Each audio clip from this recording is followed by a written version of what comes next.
So Turkleton, that's funny. Is that after the Scrubs? Yeah. Turkleton, yeah. It's one of the greatest characters ever. Turkleton. Super Chocolate Bear. He's one of the greatest characters ever created, conceived, done it. I don't think I watched enough Scrubs to. Oh, no way.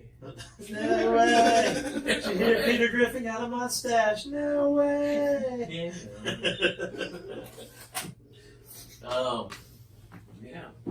No way. Love that shit, man.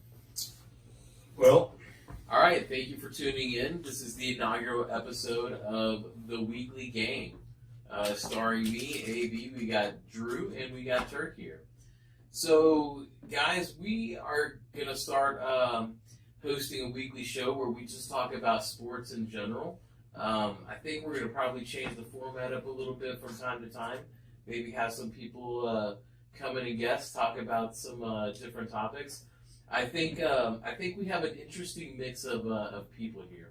So, starting over here, we have an interesting fellow, Turk. Just so happens to live in Houston, Texas, but be from Cleveland, Ohio. Cleveland, Ohio, that's right. So he lives in Land of the Hose, if you ever listen to the stank hole of America. Is that what you were telling me earlier? No, that's not what I said at all. I believe he calls the armpit. I said Cleveland's the armpit of America, of the Midwest. Let me start over. Cleveland's the armpit of the Midwest, and Pittsburgh's the butthole of the Midwest. Okay. Fair enough. I think they both. What I said. Jokingly, I didn't mean it. I said it as a joke. We are in a Pittsburgh Steeler friendly compound here. Maybe gonna get less may not be too friendly after that butthole comment. Interesting. But Bone Thugs and Harmony. All right, so Cleveland Land of the Hose. East 1999 Eternal is probably one of my favorite rap albums. I don't know why, but yeah, Mo Murder. So. Notorious Thugs, probably top 5 hip hop tracks all time. That's the Biggie and Bo? Yeah. Yeah. Biggie. Ecstasy was probably the all-time best single. All right. Cool. Well, I guess we're on to Drew. Drew laughs like one of the hyenas from The Lion King. So Drew and myself, we're from Houston, Texas. So, well, I'm a diehard Houston fan. Texans, Astros, Rockets. Drew, I know you probably. What's hilarious about this whole thing is that we didn't need to be on to me yet, but that's fine. I mean, you made it about you. You made it about your number 1 overall hip hop track. I was trying to get to know. Isn't that Bone Thugs? Massaging the audience. Is that Bone Thugs? I was massaging the audience. I have no idea. No, I didn't know. I don't know that song either. All right, we'll let you continue the banter over here. No. Are you gonna pull that up for us? Yeah, I think you're gonna have to provide some context for me. There was a song called Ecstasy. Apparently, it's a Bone Thugs and Harmony song. So. Yeah, apparently. I don't know. Maybe I'm wrong. Oh, sorry. So getting into Copyright infringement right now.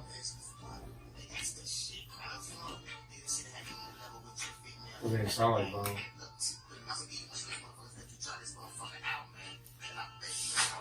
What are you proclaiming? That this is not Bone? No, I'm looking at your screen. I know it's Bone. Let's move on, though. Okay, but We're immediately... Are you familiar with the track? Is what I'm asking. I'm not familiar with it at all. We're immediately digressing. We just started. We're already digressing. 1999 Eternal, right? Bone made like Mo Thugs. Like there's so many offshoots of Bone. Buddha Lovers is one of the greatest. Is that from Mo Thugs? Yeah. Ecstasy, you've never heard this track? Gotta love this Mo Thugs. Nobody besides you is gonna put that in their top 5 hip hop tracks of all time. Not a single other. Thugs. You can tweet at us if you think that this song either A belongs in your top 5 or B that this Bone dude's crazy. Thugs declared Cleveland the land of the hose. You know, And then you played their worst song and proclaimed it their best song. It is their best. Which is fascinating. No, that's good. So this is Drew. On to the next. Ladies and gentlemen, yeah. I'm not sure you can trust his opinion on sports. Drew also thinks that Bone Thugs Ecstasy is the best NFL team. So I believe that is going to be the Houston XFL franchise. Yeah, exactly. The Houston Ecstasy. The Houston Ecstasy. That's good. There's like 20 club ecstasies in Houston. Yeah. And James Harden is at all of them I was simultaneously. saying Right at the now. same time. Yeah, he's at all of them. So Most likely. he's in them right now. All of them.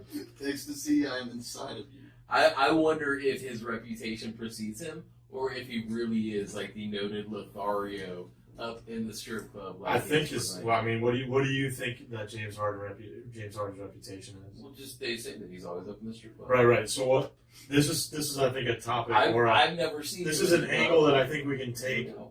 a lot on this show is what Houston fans' perception is of something Houston versus what the rest of the country may perceive it as. And I'm definitely going to get that from y'all as far as the way I perceive Cleveland and the way y'all perceive. So as a test case, what do y'all think James Harden, not his strip club perception, what do you think the country thinks of James Harden? I think the country thinks that his game is boring. What, like it's built on just the foul? Yeah, it's not an exciting brand of basketball to watch. The way he plays. Okay. I don't think that he's people the think reigning that. MVP, though. What do you think people think about him as a personality and why maybe free He's agents pretty dull. don't want to play with him or do want to play with him? Maybe Houston has a tough time attracting free agents.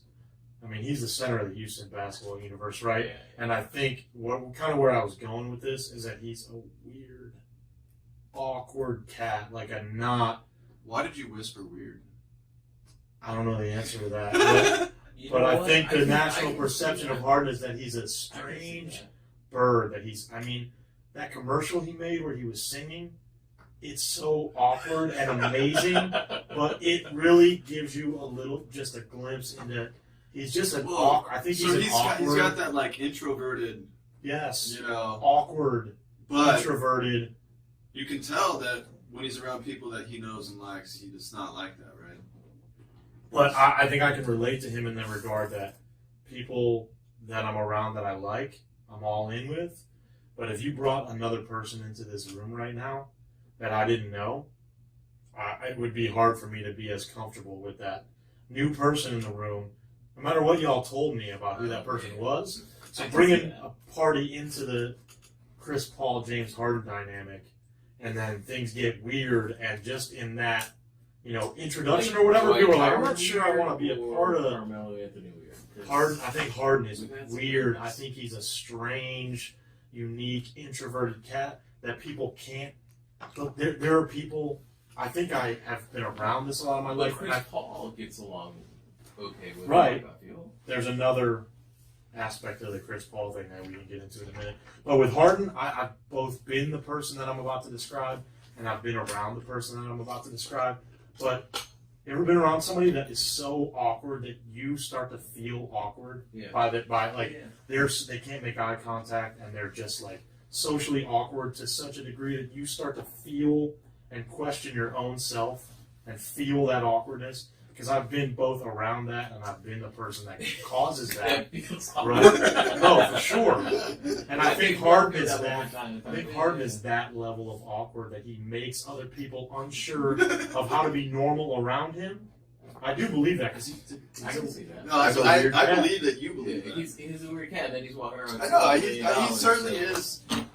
Look, he certainly is a personality, and he's a brand also, right? But his fashion is loud, and I think that speaks to him. okay. You don't think that his fashion No, is it loud? most definitely Yeah, is. no, But all I'm speaking to right now is how He's weird. awkward he can be. Like, not as awkward as Kawhi Leonard, right? Who's maybe clinically insane. I've never seen the laugh compilation. Yeah, I have seen I think that. Kawhi Leonard may be clinically insane. But I think James Harden is on that end of the spectrum as opposed to on the outgoing, everybody likes him end of the spectrum. Yeah. As far as Chris Paul is concerned, I've heard a lot of talk of the LeBron James, Carmelo Anthony, Chris Paul set in the NBA, Right. and how all of the other stars in the league kind of are separate from those guys. Like at an all-star game, for example, it's LeBron and a few other cats, and the rest of the league doesn't want to associate with them. That's why I think part of what caused the splinter between Kyrie and LeBron, but because they're the dominant force and the new younger generation has a claim to stake or a stake to claim on that, Steph Curry has a stake to claim on being potentially the best player in the NBA, Right. but he doesn't get a sniff of that because of how big LeBron's brand is, and that brand kind of builds a wall around LeBron, maybe more so than his personality or any other aspect of him. But I've heard it described multiple times that, say, the All-Star game, that there's this whole young clique, and this separation that I'm describing right now may be why nobody wants to play with LeBron. Nobody wanted to go to Cleveland. Everybody thought it was because it was Cleveland. Now, suddenly, a bunch of guys who we thought were going to LA to play with him sign long-term deals elsewhere. Paul George was a given that he was going to LA, and next thing you know, he extends with Oklahoma City. There's a pattern developing that is a separation between all of the majority of the talent in the NBA and then this small clique of Chris Paul, LeBron James, Carmelo Anthony, and maybe a few other guys. So that's interesting. I've never really tried to break it down like that, but I have always wondered why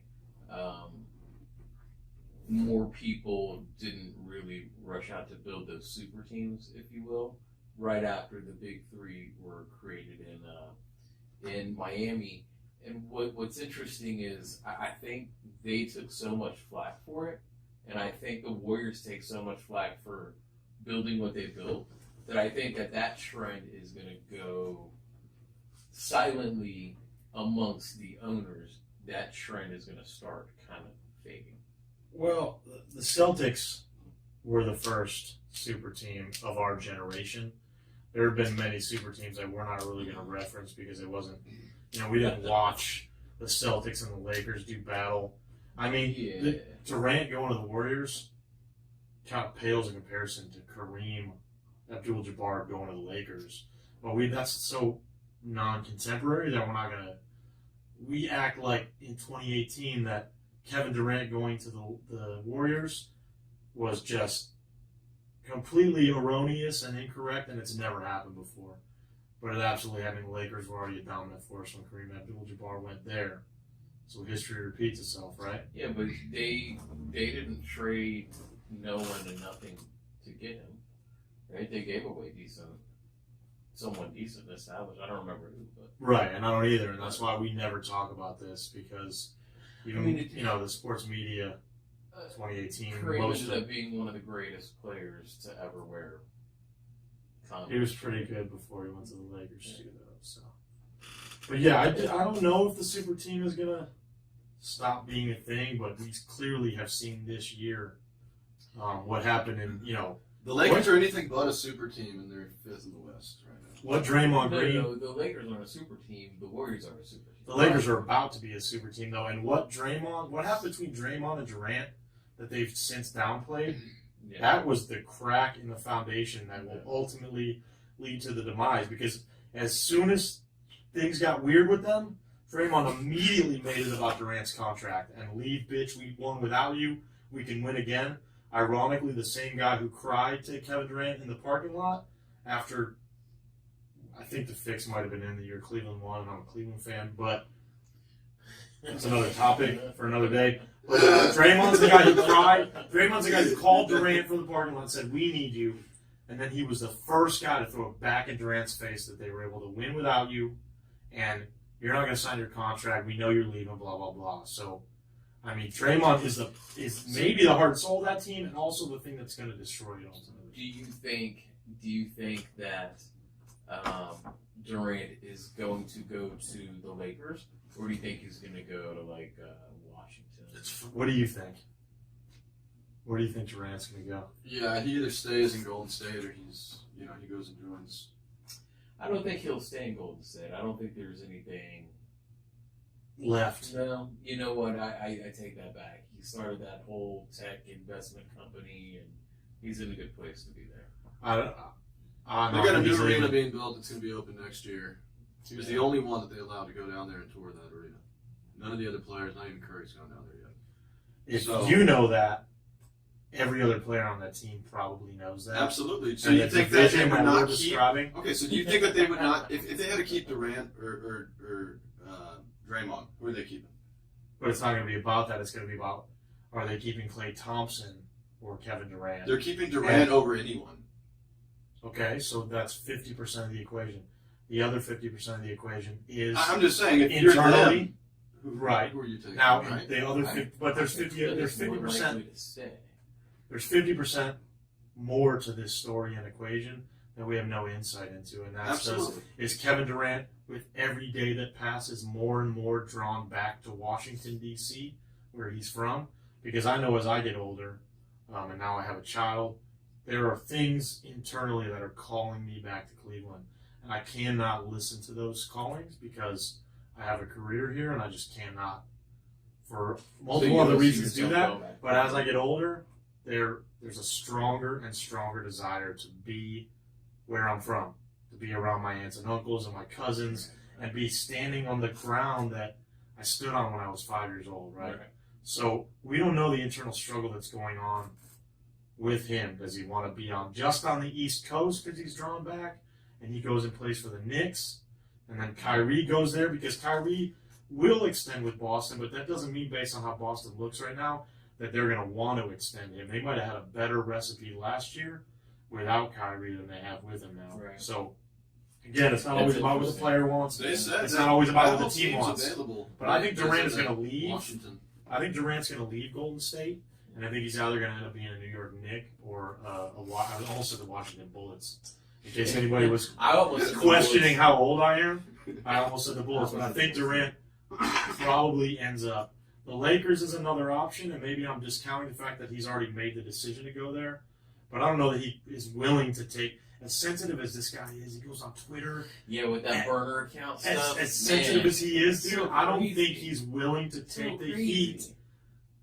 Well, it's crazy unless you consider that these are human beings that can be sensitive and emotional. And if him and LeBron are playing next to each other, who's responsible now? It's not about that. It's about him catching so much flack for defecting to a team that had already won 73 games without him, and now he's got the stigma of. I get it. I was one of those too. I that's get the it. only thing that matters. He's got nothing to prove. That's the He's only. got nothing to prove though. Like, look, this dude is a winner. He was.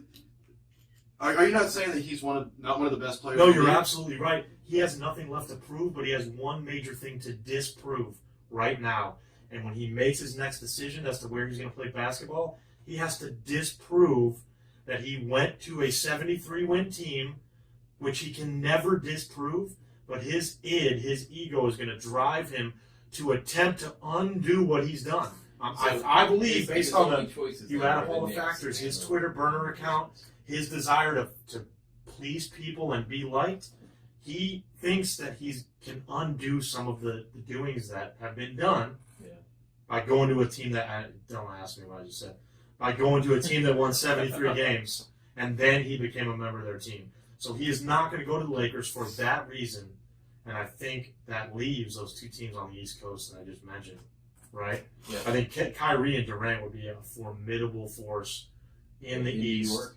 Right. Or playing with either Beal or Wall in Washington. They're going to get rid of both of those guys. Those are probably the two worst contracts in the NBA. Washington desperately wants to get out from underneath both of those contracts. Is pretty bad too. So that's a third on that team. But they want They want to get out from under Beal. They're probably never going to. The John Wall contract.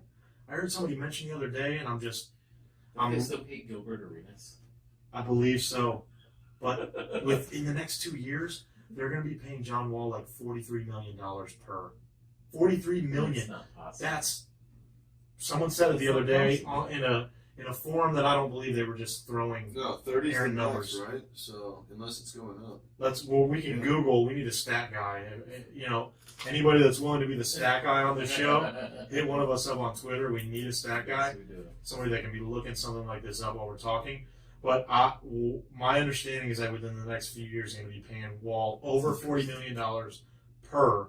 And that just, talk about maybe that's projected with the salary cap increase, perhaps with the new TV. But that cripples when you had the Beal and the Porter contract to that. Washington is a sinking ship right now. They need to try to get out from underneath at least one of those contracts, probably 2 of them. So then can So they that kinda even makes the go Knicks. after? No, they probably can't. Yeah, so Unless they can move off of 2 of those So contracts. this is Can you imagine Kyrie with Kevin Durant in New with York. Porzingis?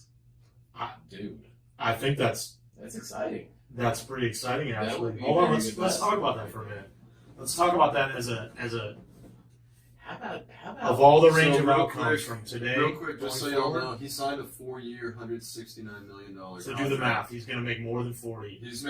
He makes 40 in 2020, and then the following year it jumps up to 43.8. That 43 is the and then the number I heard. following year, 22-23, jumps up to So what 46.8. what percentage of their cap is 43? That's insane. They cannot. They're going to have that's the a worst. That's a we have. It's insane Yeah. that they're paying that guy that much. But they thought they had a recipe for unlimited success when they added Porter. I know they thought that was the missing link to build wall. And I'm not sure what happened. He was pretty decent, and he just completely fell off. Because there's chemistry. This is another thing that John maybe Wall makes, is one of the best scorers in the league, though. I mean, This- he can be. He can be. But this is where chemistry comes into play, I think. You add Durant to the Warriors, right? And there was that was a recipe for the success that we've seen. But the blow that just happened between Draymond and Durant, that could have happened like the first week. Yeah. Like the fact that they were able to create a chemistry where everyone suddenly became unselfish with the basketball, that's actually the But greatest also testament last to year- that team no, is last their year- ability to coexist. Last year, Steph Curry missed a lot of time, and because he was injured basically the whole last half of the season, they deferred to Kevin Durant, and they just so happened to have a freaking MVP to be able to defer. And we're willing to do so, though. And You know, Klay that Thompson's was- not going to do that forever. But that was Steph. That was Steph taking a step back, right? That was Steph yielding to. And was injured a lot of the time, so they I had just to. want to say, isn't it fucking convenient how, all these superstars are injured, and these win totals are just... I don't know if you looked at any of the win totals before the year started. You don't even get me started on that. That's like an 8-episode miniseries of how I think professional sports are rigged. And It's just so Yeah. convenient how, I wanted to talk about the Tiger Woods. leading into the season, there's no parity in the NBA, and all of a sudden this, all of a sudden, we're a couple of trades away from the East being a stronger conference than the West. I don't know if you've watched slowly. Kawhi Leonard goes to the East, and then Jimmy Butler goes to the East. It's going to happen slowly, but if you think about the Celtics and the Sixers and the Raptors, a few more guys go to the East, and there's suddenly a shift in the power Celtics are in balance. 6th place. There, in the a East. shift in the balance of power is occurring right now because the conferences are a hell of a lot more even than they were Milwaukee. 3 years ago. Milwaukee's I didn't even mention that. Giannis, And that's dude. that they kind of are homegrown, right? So Yeah. the there's So if that trade happens to Milwaukee, the first thing that acquired. No, it needs to happen to make a few other teams powerful in the East, not another guy making one of the teams that exist there now more powerful. Because I think Boston, if they can figure it out, could beat the Warriors with everything that they have on that roster. But a few more teams become formidable in the East. But a shift in the balance of power. First, the West was heavily weighted as the powerful conference. The shift has already begun to occur because we're a lot closer to a 50-50 split. We're not there. It's probably 65-35, but it was like 80-20, right? So the shift that's occurring right now it's not going to happen overnight. But this may be will this be LeBron's masterstroke 3 years from now? Will we look back and people will say, why the fuck did LeBron James leave the East where he went to 8 finals in a row and he gave all that up to go to the Lakers when the West is so powerful? What if 3 years from now, suddenly the East is powerful? Will that be his masterstroke? That he went to the West at the exact appropriate time that the West dissolved and goes, maybe doesn't extend his streak, but 2 years from now, suddenly it's Lakers, and his true masterstroke is LeBron is is a genius. You know how to be able to really So secure was this that? his masterstroke? If he had one more curious. really sick-ass player playing next to him next season, There was a prop before the season started Next 3 years, will the Lakers win a championship? Right. It's a 3-year prop. You're right. There's going to be at least one more sick player playing next to him, but it's not going to be Kevin Durant because Kevin Durant's not going to allow that to happen. His ego is not going to allow him to go to that team. And maybe I'll be proven wrong. I'll admit if I'm wrong. Prop bet. This sounds like our first. All right. This is it. We have All right, we have we a got wager prop. board that we created because this is a room full of degenerates, or mostly full of degenerates. So we just decided a short while ago that we're gonna have a wager board, and I think this is the first. This is the Wager. first one. You're gonna get some pretty. You're gonna get some pretty heavy. Let's get him some ink. I got some make. You're gonna get some pretty heavy odds because we're talking about something that has a very limited potential to occur. Well, we're gonna bet right now that Kevin Durant does not go to the Golden State Warriors. Do you want me to just see if there's odds on it already? I'd love to see what the odds So are. Kevin Durant is not going to stay with the Warriors. Pardon me, I misspoke. We're about to wager that Kevin Durant is not going to go to the Lakers. That's what we're about to wager. Are you Obviously, who are you checking for odds? You checking Bovada Let's see. or ilovesportsbetting.com? whatever those odds are, we need to translate that into a bet where someone gets embarrassed. Okay, And so- obviously, my side of the bet is going to have to be exponentially more embarrassing. So than they your do side of the have bet. odds up on OddShark for the 2019-2020 season, and the So favorite let's- coming in at plus 170 right now. Plus 170. The favorite is the LA Lakers. So it sounds like you're going to have to do something So the exponentially more Lakers are embarrassing favored. by a lot. So What's you- second place? I don't need to know all of them, but Second place is the Warriors at plus 200 naturally, and then followed by the Knicks. plus 170 to plus 200. The Knicks plus 350. Oh, under the Okay. Knicks. Here's a hold on. Hold Here's on, the hold on, wild I'm gonna write card. this down. Actually, we should include this 170, wild card team. because 200 this and then one- the Knicks 350. Yeah, this one makes sense. The wild card. This is the one that I like. Holy shit! Are you lefty Turk? Oh yeah. Dude. Okay, That so explains everything, One right? of those guys, huh? easy, Superman. Did I spill my beer? Or did you take my That's beer? right here. All right, so back I outside, took it whatever. so you did spill it. No, you get it away from me. Okay, There's there still a lot Alright, to have so- liquids in the studio anymore. We'll do the top 5. 1, 2, 3. All I need is those top three. No, I want to include the fourth then. All right. The fourth Washington. at plus 700. All right, that's important. It's not Washington. Who is it? Hold on. It's not the Rockets. Hold on. Is it the Rockets? It's not the Rockets. All right, don't tell me now that. Is it OKC? Hold on. It is OKC, and that's why I want to include it because it's a really think about Paul what- George. exactly. Paul Kevin George. Basically, the odds makers have enticed the whole city into and giving state them money. and region. All the states around there that don't have a basketball team. That whole region. Look, if you draw the United States, I'm going to draw a really crude United States. Direct This is angle Florida. with a wiener. This is Florida right here. That's a The horrible. mushroom. The hammer. And this can I is- see Hawaii in Alaska. And this is. Here's Hawaii. Chicken Why pox. is the art And then- moving? Here's Alaska. It's a picture of Sarah Palin. All right, so you got Oklahoma somewhere in the shithole of America. Which is The below- inside, Sorry, Baker. the inside of the asshole of America, right? Earmuffs, And Baker. then you got a bunch of states around here that don't have basketball teams. So the odds makers have isolated a whole region of the country, and they're going to now take a bunch of their money at plus 700.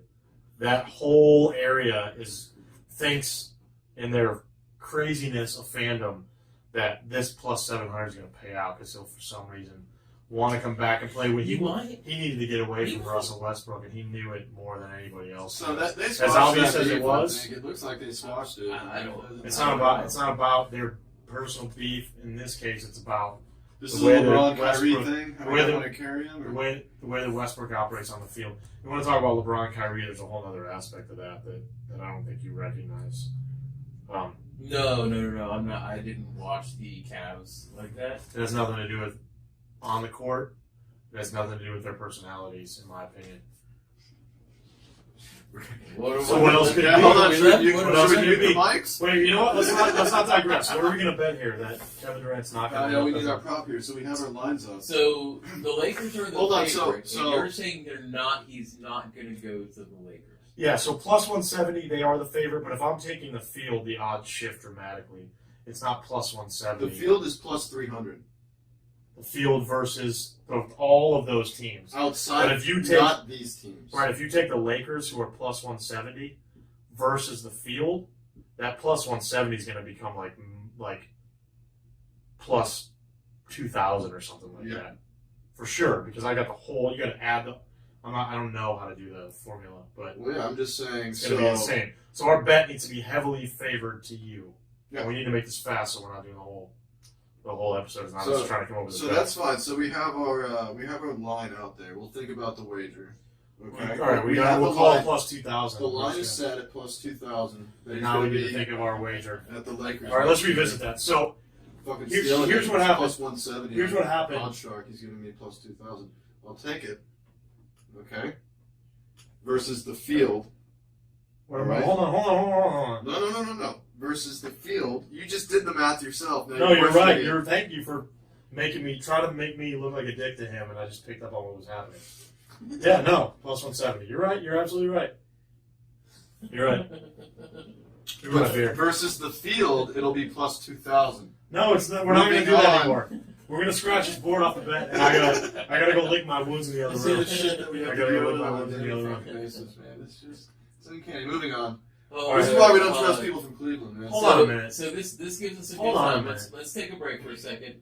We'll give a shout out to our sponsors, and then we'll come back in a minute. All right, welcome back. So we You got. guys way gotta more shop board. at Cock Ring Warehouse. we, Like wholesale cock rings. If you guys didn't hear the ad, they got it. I mean, I stole that from. What are you Mr. listening Show. to over there? I stole that from Mr. Show, but they come in all shapes and sizes. Move the beer over to that one so that you can stay over there because you get closer to the mic. all right, got it. Sorry. All right, so the aspect or the cause of the fracture in Cleveland had nothing to do with them on the court, and had nothing to do with their personalities. And it started when LeBron first declared that he was going back to Cleveland. Right? The NBA, unlike any other sport, and really almost any other forum, is about branding your person and creating a corporation out of your individual person. And like we talked about before, my speculation or concept of why there's a division in the NBA between LeBron and a few other guys and everybody else is that anytime you're around LeBron James, whether it's playing basketball or in any other forum, I think you're in his shadow. Everybody Kyrie- knows about him. Kyrie, and there's a lot of examples of what you just said that everybody makes it about him. But Kyrie, if you just remove all the personal aspects of how Kyrie must have felt inside during that time playing with LeBron and just focus on his brand suffered tremendously. His ability to generate revenue as Kyrie Irving was crippled by the presence of LeBron James almost from the onset of his arrival back in Cleveland. Now, if you want to throw some of the other factors back into the situation, multiple examples. I remember hearing a reporter one time ask Kyrie if LeBron was like a father figure to him, and Kyrie was incensed by the insinuation, and his response in a fairly aggressive tone was, "I have a father. His name is," and I don't know Kyrie's father's name, "his name is so-and-so. LeBron James is not a father figure to me. He's my teammate." And this was early in LeBron's return. The whole "I can't breathe" movement. Do you remember when that guy got choked out in New York and died at the hands of the police? Yeah, they made And the LeBron, shirts. they made the shirts that said "I can't breathe" because that's what he was saying as he was dying on video. Kyrie, this is insane, and I heard this on a 4 or 5 reporter roundtable. The Cavs insiders did an exit interview, if you will, on 92.3 The Fan after LeBron left, and they spilled a bunch of the beans that they had been. You know, when you're a a beat reporter Yeah, you in see 2018, you need to hold back. You're not actually reporting on the true news that's occurring. You need to hold back on a lot of things that you see and know in order to retain the trust and the ability to be an insider with these guys, right? They spilled a lot of the beans. One of the things that I thought was absolutely telling and fascinating was that Kyrie showed up with the I Can't Breathe shirt first and brought that to the Cavs culture and locker room. And as soon as LeBron put an I Can't Breathe shirt on, Kyrie was never associated with that movement again, and LeBron became the face. Every time I hear the words I Can't Breathe, I don't even picture the guy that died. I picture LeBron James wearing that shirt and the statement he was making about what happened, and Kyrie brought that to the locker room. Can you imagine if you tried to spearhead a movement that was so close to you and meant so much to you, and then it turns around and becomes all about LeBron, who you've already resented and already been asked if he's your fault. Like, that fracture was a long time coming, and that fracture is why a lot of players don't want to play with LeBron James.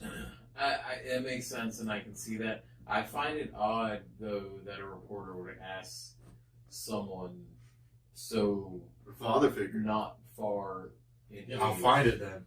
Yeah, I'll find it. No, I believe you. I find it odd. Well, you got to understand that if you're a beat reporter, put yourself in the shoes of a beat reporter. How many times are these guys getting the same questions? You got to come up with something that gets a reaction out of the guy. Like, it's not that unrealistic to consider crazy, outlandish questions. Role model. Someone you look up to, right? Father figure. Father figure. Yeah, that's very interesting wording. That's more like a coach, someone old. Yeah, but this is how big LeBron James is as a concept. So what's funny? Have you seen that That's commercial why with, it makes sense, right? with Kyrie? He's playing basketball with his dad. Have you seen that commercial? Who's playing? Wait, tell me again. It's Kyrie. He's playing basketball with his dad. With his own dad? Yeah, he's like narrating this commercial. Does it kind of make a little more sense to you now? No, Hold on. I mean, Hold on. Look at this. Kyrie, LeBron, father figure interview. I didn't even have to type all that. You ready? You ready? I'm going to play it right now. Let's see how long it is first before I tap on mute. this is the 1 minute. 2 minutes. Hold on.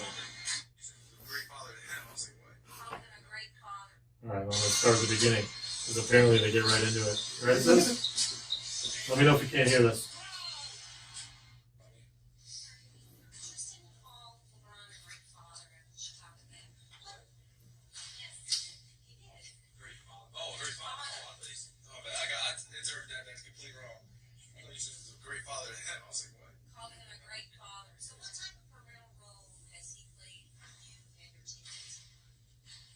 Parental role? Parental role? Honestly, I don't know how to really answer that question. He's been a great leader for us. I have one father. That's my dad, Jordan Irving. But for us, in terms of learning nuances of the game and also how to win on the court and also how to carry ourselves off the court, I feel like he's been a great influence in that role.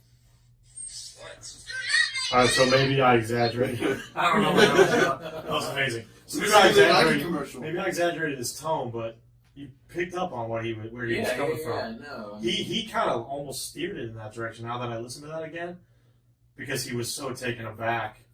I find the whole line of questioning odd. It sounds to me, now that I've heard the whole line of questioning again after all this time, like the reporter was trying to steer him in that direction. And I don't blame him for being confused and being like, "Oh." So this is, having heard that, this is the narrated Kyrie commercial where he's playing basketball with Does he his say, father. I have a father, I have one father? That's Kevin Garnett, that ain't his dad. Yeah, no, okay. It looks like Kevin Garnett.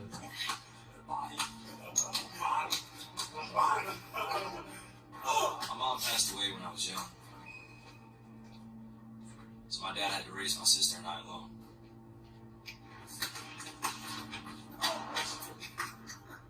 He was a great player. He even tried out for Boston once. But he sacrificed his dream so I could live mine. That's what dads do, right? They're supposed to do. I can beat anybody. He's the reason I wear number 11. I want to be the reason no one else will. All right, so the craziest thing about that commercial is that now we find out that LeBron not only raised Kyrie, but he also raised his sister as well. Like, no wonder people look at LeBron the way that they do. Like, he raised his own kids and Kyrie's sister. So now we know maybe where that resentment comes from. But you see where I'm going with this? Like, there's an overarching theme of the presence of LeBron James. Yeah, That players don't want to sacrifice their own brand to go play with them. That makes sense. So that also maybe explains why George didn't go there, why Kawhi probably won't go there, why a lot of other guys, all the rumor mill continues to churn, and none of these players that have been associated with playing with LeBron, and several of them have, by choice, not, decided to not play with him. And maybe this is why. Maybe the Kyrie fracture from Cleveland explains why nobody else will play with LeBron. And that's not LeBron's fault. I'm not faulting him for that. No, he's insane. It's unreal what he's able to do. Honestly, when they hyped him up, calling him King James when he was still in high school, I really paid him no mind. But literally since his first game, he's outlived the expectations. He's a machine. It's unreal. And it's not just, it's the juggernaut that is his brand. Unreal. That is his everything that goes along with his play on the court. He's made a lot of the right moves, even though people you can fault him for the way that he did the decision and went on live TV. But at the end of the day, Dude, I don't fault him for that. It All the proceeds went to charity. That wasn't a money grab. It wasn't a publicity stunt. It was a charity. But in hindsight, in hindsight created a villainous. He called aspect it. to He him. called it like one of his greatest regrets ever. Right, he created a villainous. He said that if he could do it all over again, he would. I believe you don't have to move that. It's fine. I just was adjusting this so you didn't knock this into that. Believe it or not, I may have spilled it in the process, but my intent was good. So, although LeBron calls the way that the decision went down one of his greatest regrets, the way that he was perceived for having done it that way may be one of the reasons that he went back to Cleveland. Yeah, for Maybe sure. he doesn't go back. 100%. Maybe he doesn't go back to Cleveland if he If doesn't, he doesn't have do the that, villainy, yeah, the villainy associated with him, absolutely. right? So we benefited as a He city would have retired in South Beach. from his return. I don't think he would have retired in South Beach, but he may have gone straight from Miami to LA Yeah, and skipped Going returning back to Cleveland. But there's a lot to that return to Cleveland that on a national scale he gets a little bit of flack for, but the way he wrote the return letter that was published, he certainly insinuated that he wasn't leaving again. And I know a lot of things. If the Warriors don't exist, the Super Team Warriors, LeBron Maybe is still in Probably Cleveland. still in Cleveland. Yeah. Maybe. There's a lot to be said for the way that Cleveland was mismanaged once he returned. But as much of the onus for the downfall of the Cavaliers, as much of the onus falls on him as anybody else, because this is how I describe LeBron James, as purely as a presence on a basketball team and all the things that go along with that, the salary, the entourage, the demands that are made to win immediately. He's an imperialist, right? He's like the British Empire. He arrives somewhere, he conquers it. he devours all of the resources. He doesn't conquer it. He conquers the world by utilizing the resources that are made available to him in Miami, in Cleveland. He's going to do it again in LA. He consumes all the resources, and when there's nothing left to be consumed, he moves on to another place. And now he's got a fresh set of downs, right? He's got a team with salary cap, and he's got a team with a lot of young talent, which are going to inevitably be trade pieces. A lot of them are. Everywhere he's gone. Miami, a great deal of they created a salary situation, but they also had a bit of flexibility, and they had a desirable location both in geography and people wanting to win championships. But they have a favorable tax. Who do you keep? Do you keep Kuzma or Ingram? Ingram. that's a good question. I don't know that I'm keeping Kuzma. I don't know that I have an answer to that. He's just developing so nicely right now. What a lucky guy LeBron is to have these Yeah, I guess he's lucky, stars right? fall in his lap like that. Okay. All right, so Yes, let's he's change lucky. gears because we've talked a lot about basketball. And Right. I don't think that was ever the intent. No, it definitely was not. So this past weekend, the Browns and the Texans played here in Houston, right? You had the very fortunate experience. Why don't you tell us what you had the fortunate experience of? I was able to spend about 80 minutes, give or take, on the sideline before the game while the players warmed up. There was a lot there. I saw a lot of things. I saw. Were you in the locker room with him? I was not in the locker room with him. I tried to get in there. I bet you did. Try to get in there. You can only blow so many people. You can only blow so many people. I can blow an infinite number of people. Yes, thank you so much for calculating that for us. Yeah, absolutely. So, I was able to be on the sideline and watch the players warm up. I don't know that I have a lot to say about it. One of the first things, it's very surreal to stand on the turf, right?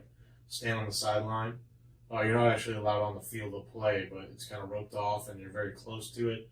I probably stepped a few feet in the end zone. But That's pretty cool. one of the first things that I encountered was I was told that I couldn't come on the Texans sideline in my Browns jersey by a guy that I think was fucking with me because I kept looking at the Texans sideline and seeing people in brown shit. And we thought it was an anomaly and we tried to cut back over and he stopped me again with a shit-eating grin on his face.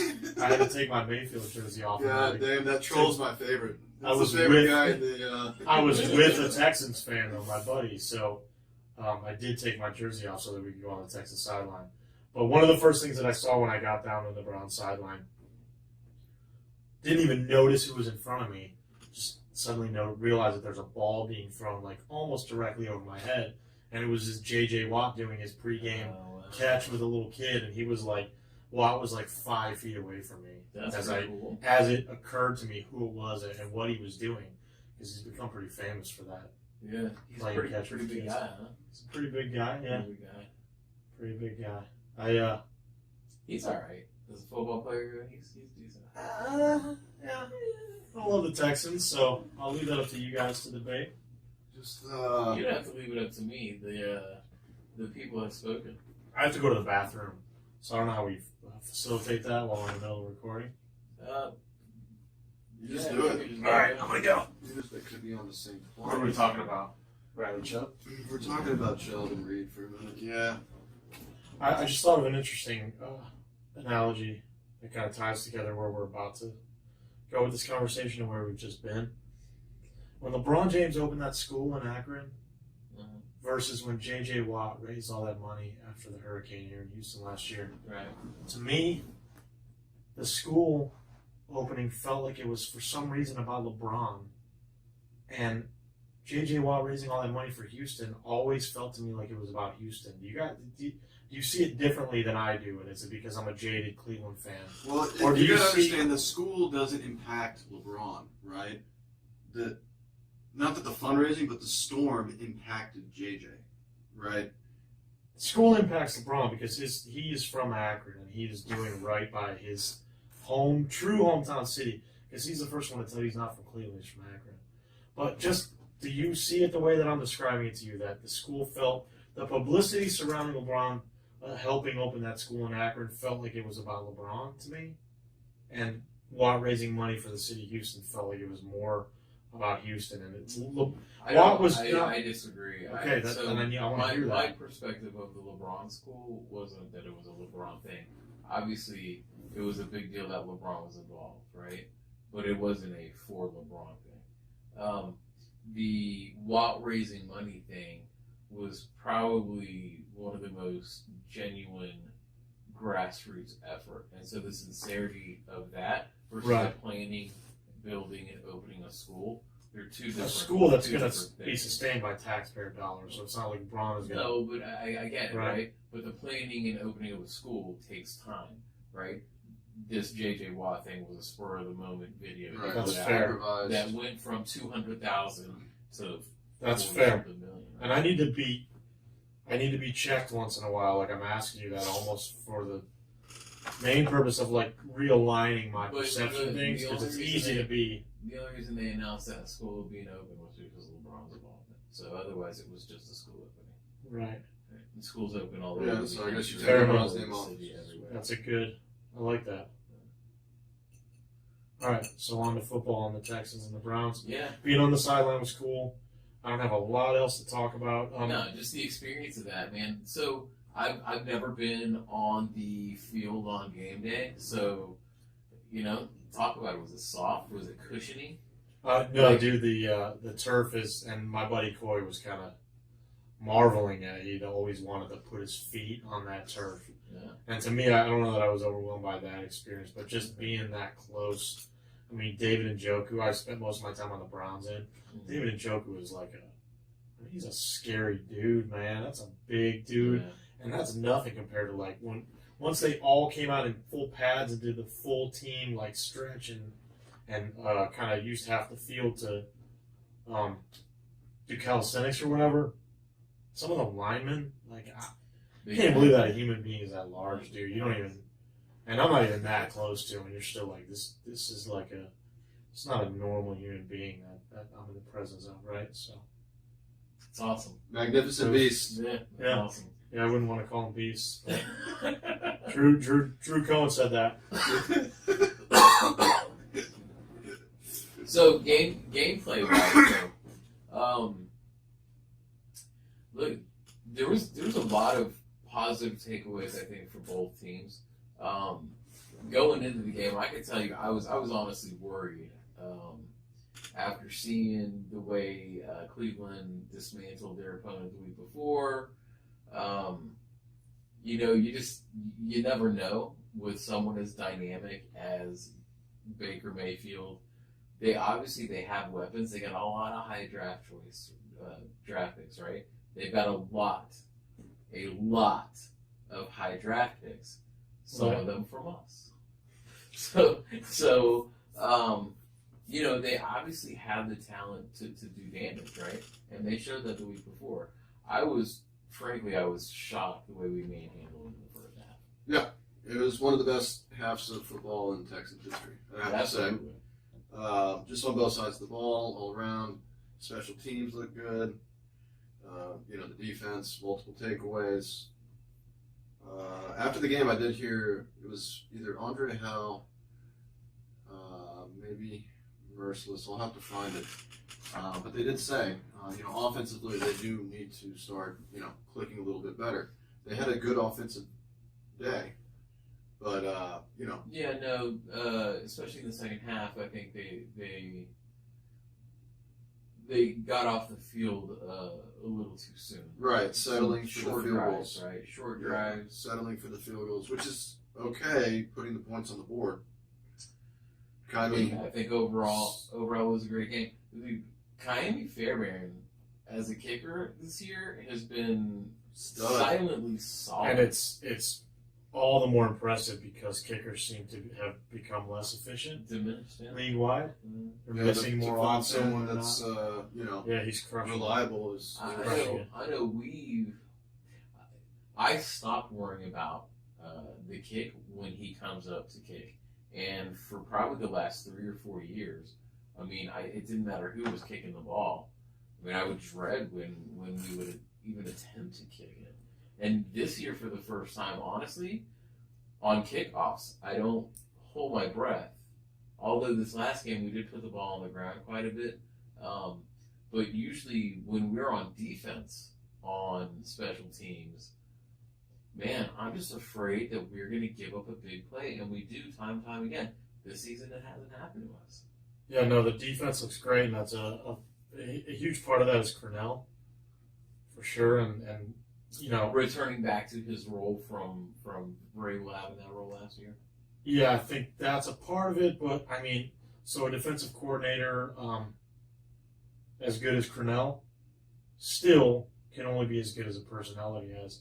And I think this is probably the best personnel that he's ever had. absolutely. Oh, yeah. His entire last career. Last year he didn't have From a lot. top to He bottom. didn't have more Right. space. So, But Tyrann Mathieu and now let's talk about Let's talk about the jewel of the draft. All right, I'm going to right? put this down for a minute. I want to revisit what I just pulled up on my phone, which is Watson's game-by-game log, because we were talking about this earlier, and I think it lends itself to my impression overall of the Texans this year.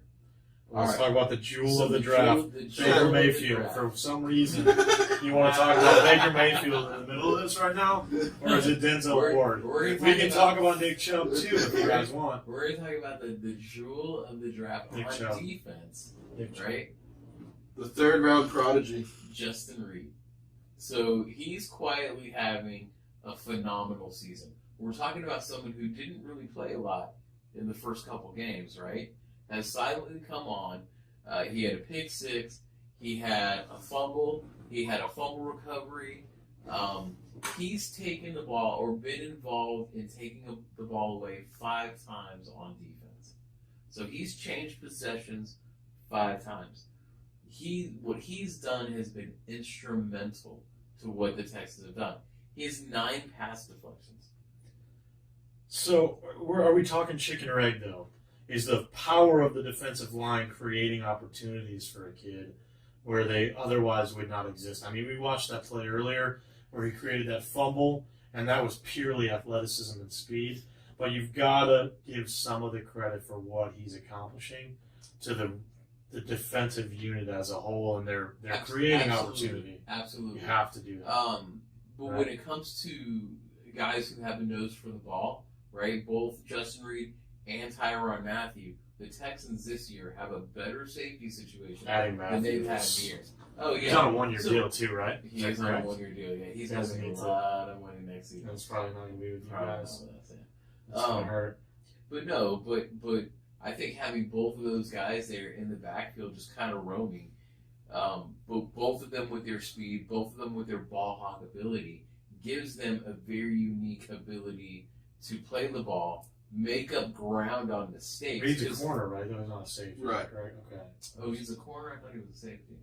He's a corner. I'm just double checking. I kind of thought he was a safety, too, after we watched that play earlier. Yeah, he was back in the backfield there. Right, but I guess they all were at that point. So who are the safeties, starting safeties? I stand corrected. No, I stand corrected. Yeah, he's a safety. Can I make a bet about that real quick? We should. Make a little wager. What's funny is we 2,000 on the field. I realized I fucked up. I got it. He laid it on so thick, I had no choice but to get it. So well, we were all going to eat good that night. Yeah, So, yeah. you I don't know what night you're talking about. So look, The night that Kevin Durant goes to the LA Lakers. but that's definitely not going to we happen. Sizzler that night, huh? Gotta revisit. I- We eat Sizzler that night. Yeah, we'll go to the Cleveland Sizzler courtesy of this cat. All right, so watch it. Watch your mouth. So Yeah, Reed. I mean, he's good. He's So good, you know? He's good. we were talking about Bradley. Well, let's talk about Chubb, perspective, Bradley right? Chubb and So, Chubb, the expectation, he's a 5th overall pick, first round. Okay? Right. The expectation is let's just say for, he's going to be dominant. sake of the argument, he's He's living gonna up be to the dominant. expectation. I mean, NFL teams have been doing this long enough Maybe that they're not gonna slightly underperforming. they're not gonna discount Bradley Chubb's achievements because of where he's drafted. If anything, they're going to they're going to prop those up. and Absolutely, make that's what I'm them- saying. Yeah, He's a first round justification pick. for Right. his- Rookie, Which I is mean, why this he's is more 4 likely to win. years. Well, we should look up the Bovada odds on rookie defensive rookie of the year. That's what it is. Why have we not been looking that up? I think we use OddsShark, right? OddsShark, if you're looking to sponsor a mediocre show on Tuesday nights from 7:30 to midnight. Hit one of us up on Twitter.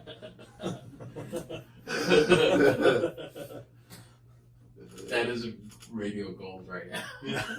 That is pretty funny. I really want to get into Deshaun Watson's stats and why Bill O'Brien is the MVP of the Texans this year. But let's look So at this no, list has not been updated since May. I want to put that out there. it's not. and we can't. Then you got to go to But OddsShark. this is OddsShark. I'm on I OddsShark. saw Bovada up at the top there. Right Sorry. here, 2018 Defensive Rookie of the Year. So these are not going to be adjusted. They put out.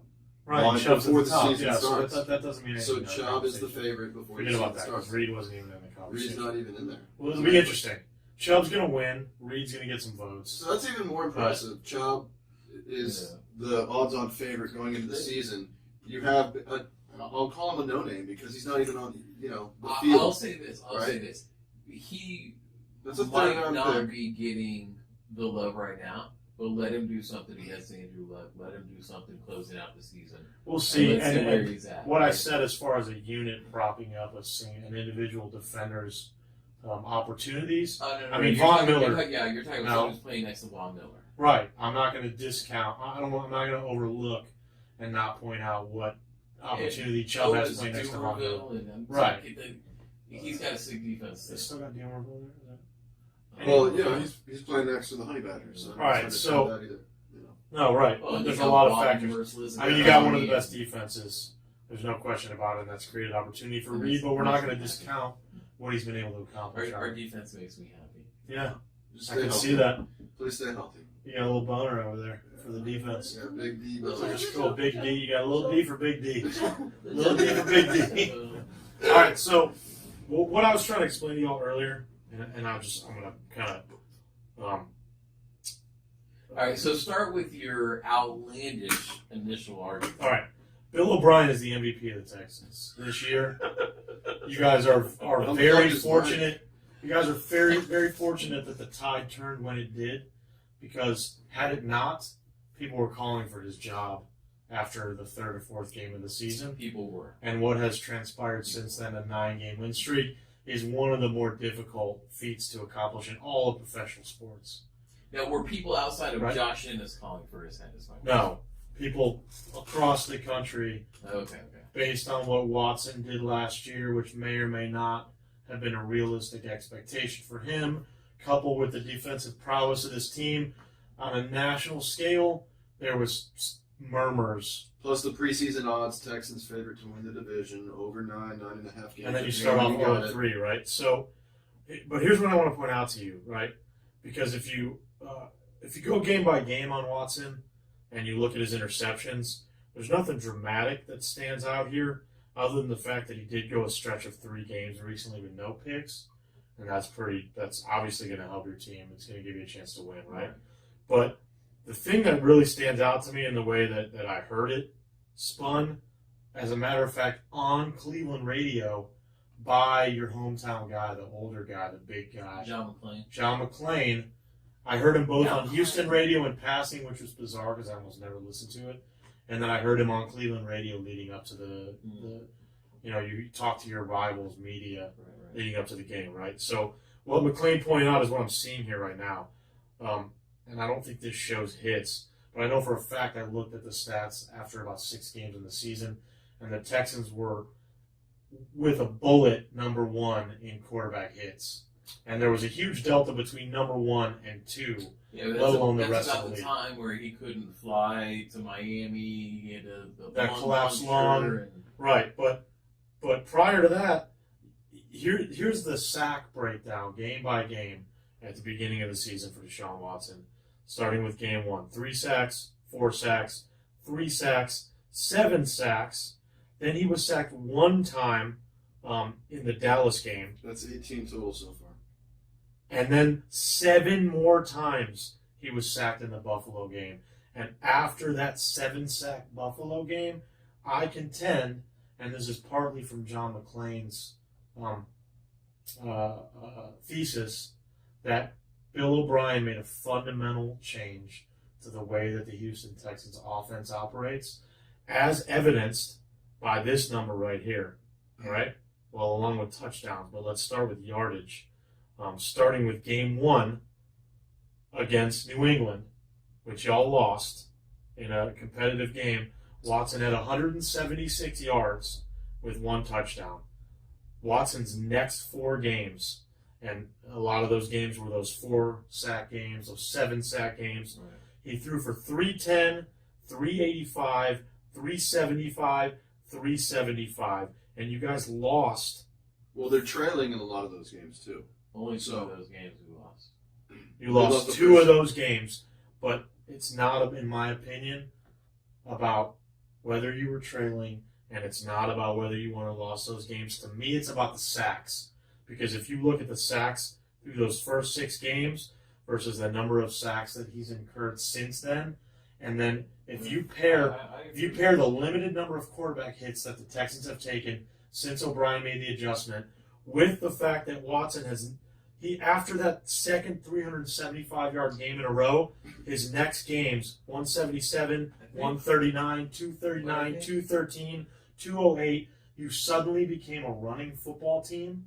Look at the rushing yards. Look at the limited number of passing yards. Look at the limited passing touchdowns. And more importantly, the limited sacks that he's taken since then. I think the key to all of that is they moved the Julian Davenport guy that was getting flagged constantly. They moved him from the side that they had him playing on, which wasn't his natural side, back to his natural side. So you think moving an offensive lineman is the reason that Watson went from back-to-back 375-yard passing games to since then never eclipsing?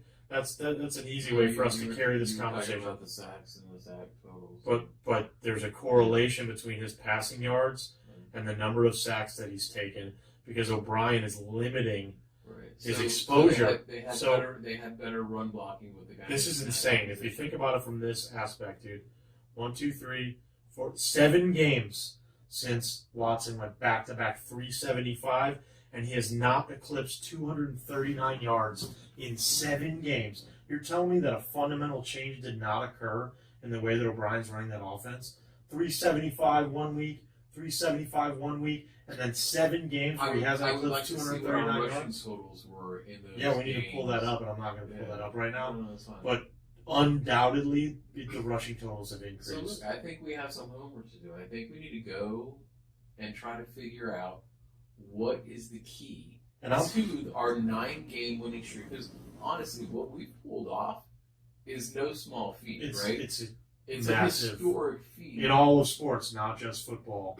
I mean, you want to equate it to what kind of a winning streak you would need in baseball to win 9 straight football games. It's massive. We're It's an never been unlikely approached. candidate to be doing it, right? Nobody, I think, at the beginning of the season, when you looked at our schedule, would have thought there's a 9-game stretch where you can win them all. Obviously, hindsight's 2020. By looking at the completeness of this football team now, it perhaps should have been obvious to more of the media. I don't think we knew how complete we were going to be. Again, right? Special teams scares the shit out of me. I mean, I think some analytical people probably looked at the Texans like your Warren Sharp. I guarantee if you go back to Warren Sharp's guide preseason and look at his impression of the Texans' defense, he probably paints a picture of a very complete, with helicoptering in Tyrann Mathieu. I bet Warren Sharp is a guy that looked at your defense and said, "This is a dangerous." You added top J.J. Watt, you top give five back defense. Merciless, you shift Kareem Jackson. I mean, there was a lot of things that But it should have been maybe more evident. The national media, though, has a penchant for not taking any real risks, right? Here's another move that was made after week 2 or 3 that has made a difference. So you remember at the beginning of the season, they had Kareem Jackson. They moved him from corner into a safety slot, right? Where he wasn't playing it. So they moved Jackson back when Charles Johnson got injured, right? And then Reed got inserted into the starting lineup. It's interesting the way it all worked out, but we actually have a decent second. Oh, you got a great. Your defense all around is top 5. I mean, they're probably not top 5. A lot of the way that I look at football, or most of the time when I look at football, I'm kind of looking at it from the lens of fantasy football, right? But when you step back and look at the completeness of the Texans' defense as just a real on-the-field unit, I mean, top 5 easily. Easily, right? And Cornell's a big part of that. Personnel's a big part of that. But I think fundamental changes occurred in the offense in week 6 or 7. And again, I'm piggybacking off of an outline that John McClain laid down, right? I think there's a lot of things. So you ever watch that show Turning Point, right? No. No, but I'm just ruined it giving all. you the opportunity quickly. Obviously, so on NFL Network, they'll show the game, and they talk about the turning point, very changing. All right, so every game has an ebb and flow, right? Bill O'Brien learned how to adjust from Belichick, right? And there's nobody that takes each situation and has a unique plan of action for all of it. I'd love to argue with that and say it's as much about Josh McDaniels as it is about Belichick, but I can't. It's hard. It's hard can't argue because he with did it with McDaniel. He's done it without McDaniel. He's done it with Charlie Weiss. He's done. You name the offensive coordinators that he's run through, right? Who've gone on to do nothing instead of. But you know what I think about Bill O'Brien? I think he learned what you're describing from Belichick, but I think He's got their personality. now, well, for sure, everybody does. But I think a couple of things happened this year, partly into the season. I think somebody probably got into Bill O'Brien's ear about the way things were going, because often if you're in the middle of something, you can't see the forest for the trees, right? And somebody with an outside perspective can kind of turn a light bulb on or whatever. But I think all the things that O'Brien learned from Belichick, I think he became like Neo from the Matrix. At some point this year, it's suddenly everything slowed down for him, and he's able to both in the foundation and what he's built upon, but also the personnel is key to this. He saw something that nobody else was seeing, whether through his own fault or whatever, and he suddenly became Neo. He's now seeing it in slower motion, and he's just adjusted things. It's unbelievable. I really do think he's the MVP of your team. He's made good decisions to close out games, which is a departure from our past experience with him. So let's start winding this down. Absolutely. Man, I had a great time. Yeah. This was a lot of fun. I look forward to doing this. I know we plan to probably better develop some topics, but man, so what's funny is what we talked about before we came on the air and what we ended up talking about is so starkly different that when we go back and look at it, we're like, how did we contrast? That's the greatness. But it felt. I was pretty nervous. I woke up nervous about this today. Oh, wow. And as soon as we sat down here and started talking, like there was not a moment. The first time I heard myself with headphones on a hot mic, I was like, man, I want to be here. Right. I want to be here. All right, so check it out, though. I like the feeling of having the headphones on and hearing everything as well. We got to figure out this bet, this plus 170, and we're going with. Is that homework? Are we? No. No. He's got to do this now. Let's come up with a wager. That's So again, not 2,000. I was, for some reason, I'm still confused give me about. the mean there. Give me the median. You got plus 170. That's not what I'm saying for the field. It's the field. You read me the field earlier. I didn't write it down. Well, I'm talking about our field, right? Okay. I'm not taking the whole field. Taking a handful of fucking teams here, 417.50 or something like that. No. It's It's for Turk. 417.50. For Turk, it's a Lakers or bust scenario. You're Yeah. saying, No, we'll make this. We can make this more reasonable. I'm gonna take, as I proclaimed earlier, I'm gonna take the Wizards and the Knicks, and you take the Lakers and pick another team. And then All right, I'll take the Lakers and Warriors. you take the Lakers and the Warriors, and you've now got the advantage in this bet. Absolutely. So do you want one of the? I'll tell you what. Trade me one of your teams. No, I'll keep hold on. Lakers. I'll trade you Warriors. But this actually gets to I the want the root Warriors, 'cause I think he's of not where staying the there. bet stemmed from, right? You feel like staying with a super team or staying with LeBron goes against the character assassination that he experienced. Has right? endured and feels Yeah, like yeah, he's yeah. continuing So, to endure. Yeah. This actually lines up to exactly how you're feeling on the subject. This is a good bet, and I say we don't make it outlandish, but we'll just make it even odds. I'm willing to take the hit on what Vegas is proclaiming, because I also think that a lot of the way Vegas sets these lines is meant to psychologically assassinate or manipulate. I think Vegas sets lines not to be fair, but to psychologically manipulate people into believing something that isn't necessarily So true. one more So thing you have to I'm think taking about the Knicks and the Wizards. when you talk about Vegas and LA is that You should get Knicks, Wizards, OKC. Vegas is actually I don't care. He's not going to OKC. LA's second home. You know, if you walk down the street in Vegas and you ask someone where they're from, oftentimes, more often than not, they're going to be from LA. Right. You know, they just drive over there. So they get a lot of LA money. Okay, so for them All to right, set so- odds like that, Right. But let's just make an even bet. Let's not make it crazy. We'll make it. Yeah, it's Let's start off with something because we're going to get into this betting thing and it could get weird, like walking around with half a shaved beard for a week or Okay. something crazy. all But right. for now, let's just make it lunch. Okay, All right? lunch. We'll start simple. Start It'll be lunch. simple. A nice lunch. Okay, hold on. That's what I was going A to say nice real lunch. quick. No, Perry's Friday, man. Perry's Perry's Friday. Friday. You want to do a shot? Okay. Or something equivalent to that, right? Shit, this guy just woke up. You heard Perry's over here. Come out. Loser of this bet takes the 4 people in this room out So to a Perry's lunch. It's not just that puts a little bit of right. I will say Ready, that Aaron. this All is right. not a promotion for Perry's. I want to say that, But Perry's, if you're looking to sponsor a mediocre Yeah. Stutters Fest, mediocre Stutter Fest or a Fest. mediocre steakhouse. I would say it's better than mediocre. I would say it's mediocre. Fair enough. I went to the Perry's out in La Centera recently, and I was more than impressed with the outcome. Although my steak was overcooked, my impression of Perry's as a whole, Is Los Angeles here in Katy? La Centera's out in Cinco Ranch, and it's they stepped up their game. That Perry's is a pretty We've been to that nice Perry's. steakhouse because That's you the go to Perry's some of the I- other Perry's, and then you start comparing to like Vic and Anthony's and that stuff.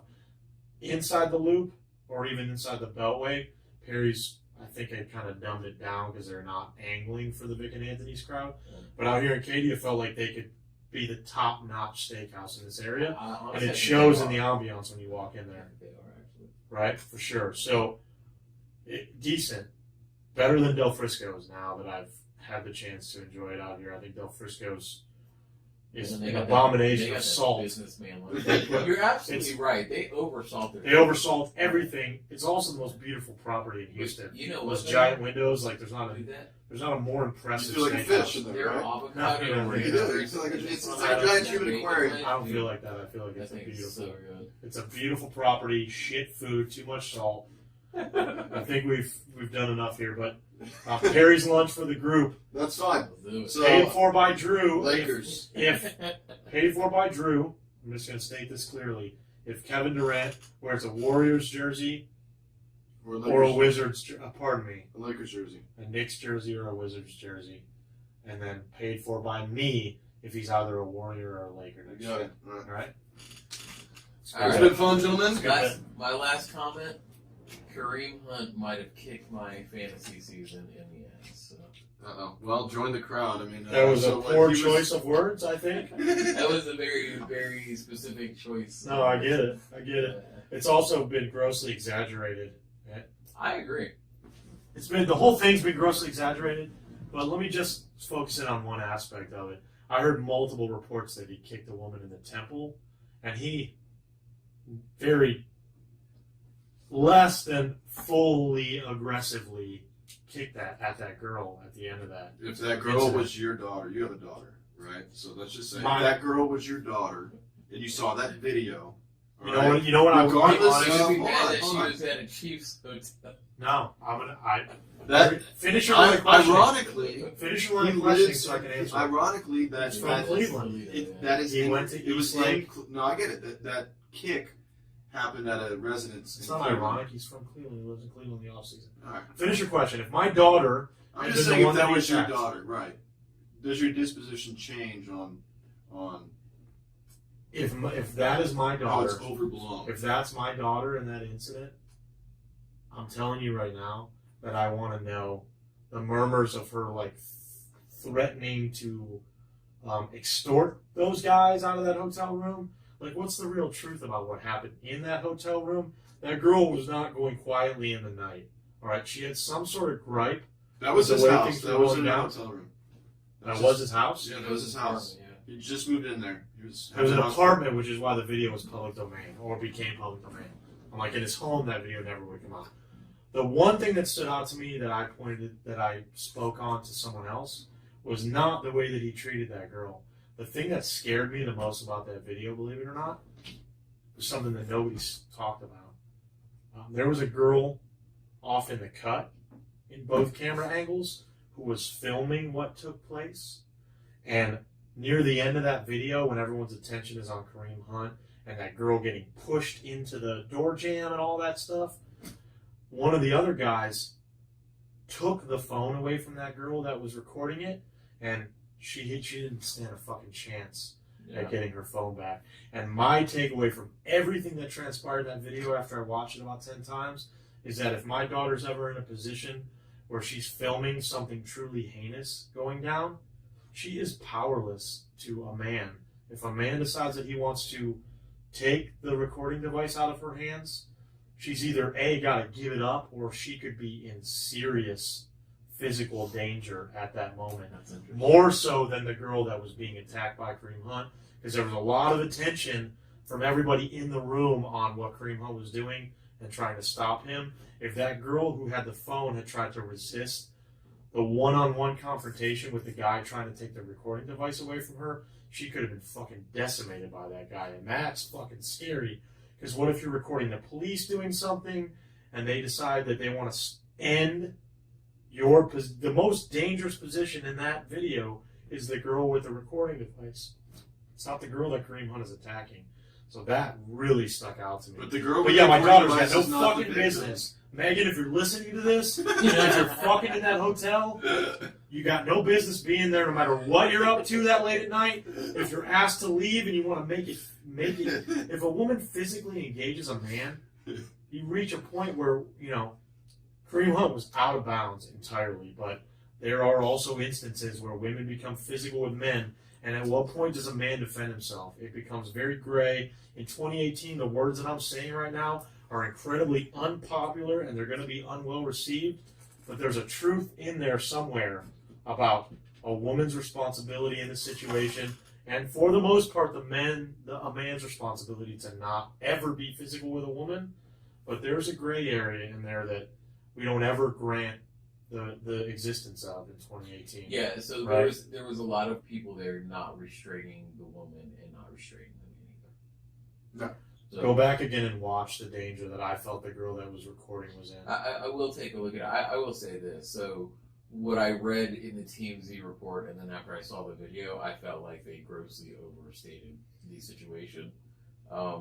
And This was not Ray Rice. It wasn't No, even. This not was even not even close. close. I Right? mean, there's I- follow-up reports. and There's I do multiple follow-up, incidents that are now being reported where he's knocked someone out at a bar. He's knocked someone out. He's yeah, with so the there was bar. another This I is feel like domestic. the not Chiefs- domestic. It's habitual. There was another domestic. No, there was with Tyreek Hill had a domestic, That was but different. I'm Kareem still Hunt talking about also Hunt. had Right. another domestic. So So- this is habitual. Right, I this is think not the a Chiefs- one-off, the Chiefs and he lied ended to the up cutting Chiefs. him. That's the reason they cut him. So- He lied to the NFL So- and the Chiefs, and he said that he was not involved in the physical. So a very talented kid, unfortunately, wasting his life and his talent over some stupid. he will end up bullshit. on another team. He's not going to go to jail over this. No. But I mean, No, he's I still in the think- public eye. I mean, people are going to remember what he did. And But I if he don't runs think it's the Ray Rice out of football forever. I think it's the ADP sit out for you. I think in 2019 you're going to see